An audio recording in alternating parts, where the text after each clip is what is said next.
Pemirsa, masih dalam acara perbincangan kita berkaitan dengan tema kita prospektifnya sektor pertanian di kawasan Badung Utara, dan masih di Plage.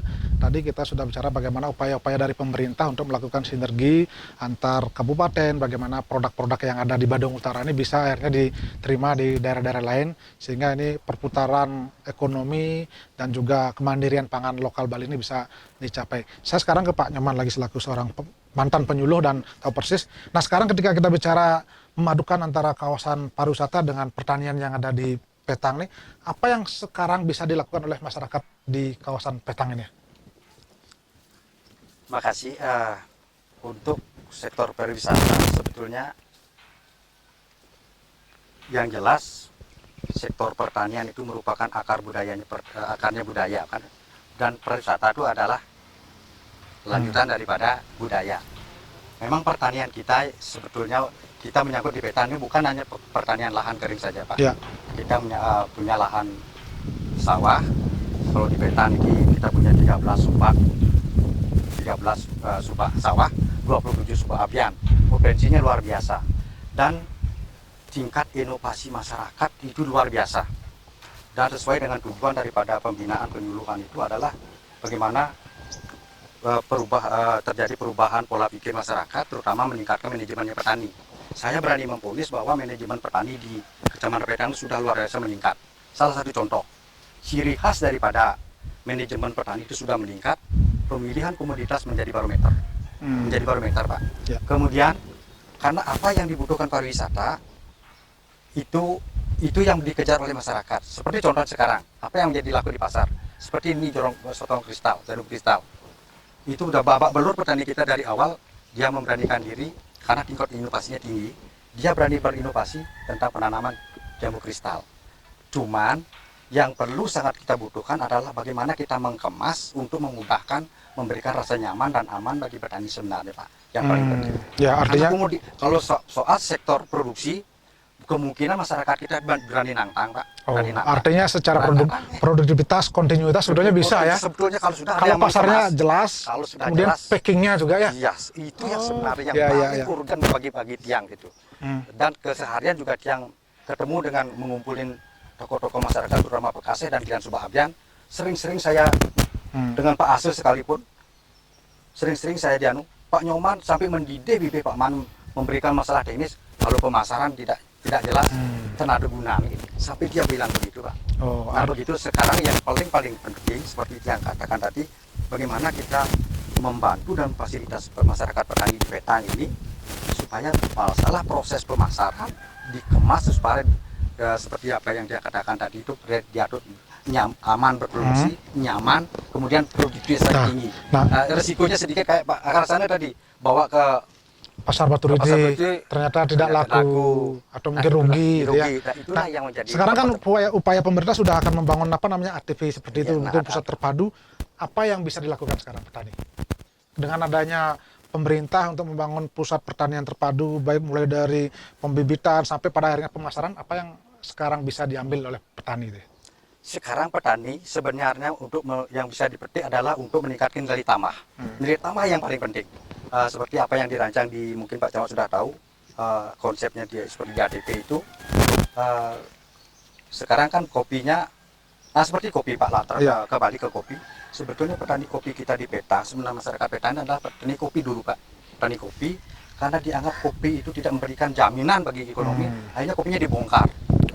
Sempat begitu ya? Sempat. Bisa ditanya itu Pak, sempat. Kemudian kopinya dibongkar, kemudian diganti dengan yang lain. Dengan yang lain. Itulah seperti analisa kita bahwa karena manajemen petani itu sudah meningkat, wajar dia seperti itu.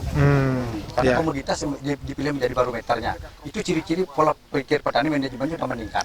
Kemudian sekarang yang menjadi permasalahan adalah seperti apa yang dikatakan tadi adalah untuk mendukung pertanian untuk ke sektor pariwisata itu adalah memberikan nilai tambah.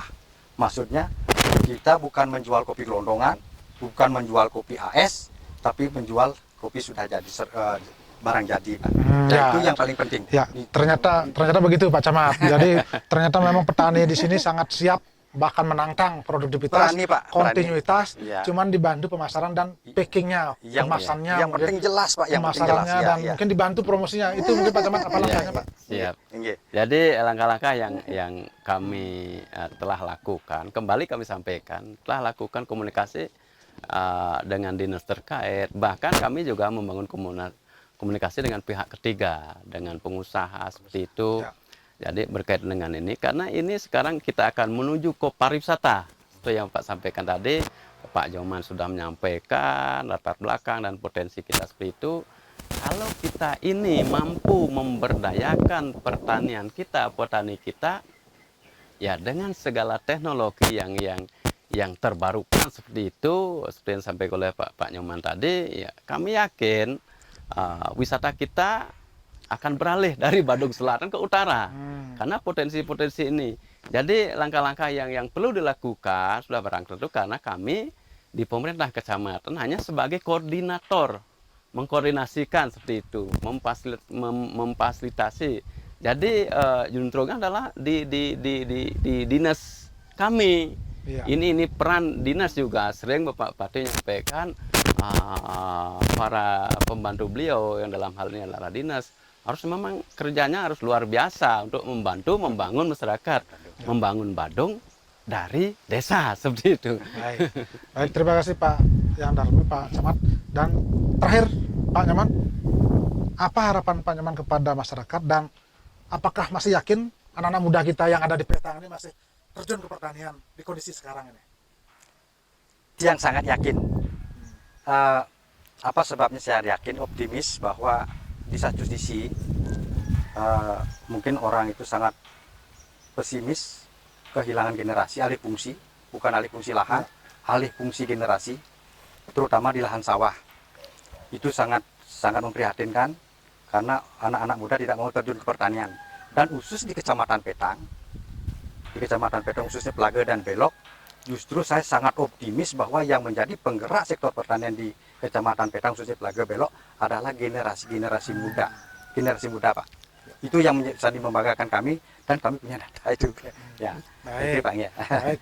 Berarti kita harus tetap optimis bahwa kondisi pertanian di Badung Utara ini masih menjadi hal yang utama. Malah semakin digiatkan, Pak. Semakin Cuman, cuman seperti apa yang saya katakan tadi, bahwa perlu ada suatu pengemasan yang mengedukasi dan memfasilitasi. Baik, terima kasih Pak Terima Nyoman kasih. Sudarmo dan juga Pak Camat ya. Iya. Luar biasa, mudah-mudahan ini bisa memberikan inspirasi Iya. bahwa kita sesungguhnya back to basic, kembali Iya, kepada ke pertanian, bahwa pertanian, negara ya. kita negara Agraris, agraris sebenarnya iya. ya. Jadi bagaimana pertanian itu tetap menjadi sektor utama untuk di pariwisata. Iya. Nah, dalam kondisi turunnya pariwisata, kembali ke pertanian kan coba ya. Dan saya Baik, pun ingin mengajak Ah, kepada seluruh generasi muda yang ada di Kecamatan Petang, ah, marilah kita berpikir kembali bahwa jangan istilahnya kita lupa kawitan, bahwa sektor pertanian dimanapun, semakin di negara maju pun sektor pertanian tidak bisa dilepaskan.